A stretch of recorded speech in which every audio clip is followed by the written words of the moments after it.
Hi everyone! Welcome back to the channel. Today I'm going to show you how to disable the Share Activity Updates feature in the Roblox app on your Android phone. This setting helps keep your activity more private and stops your friends from seeing your updates automatically. Let's get started. First, open the Roblox app on your Android device.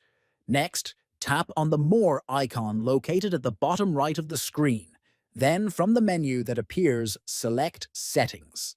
After that, find and tap on Privacy and Content Restrictions. Now, click on Visibility and Private Servers. Then, choose Visibility. Finally, scroll down until you see Share Activity Updates and toggle it off to disable it. And that's it.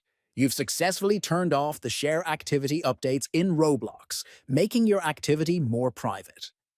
If you found this video helpful, please like and subscribe for more Roblox tips. Thanks for watching.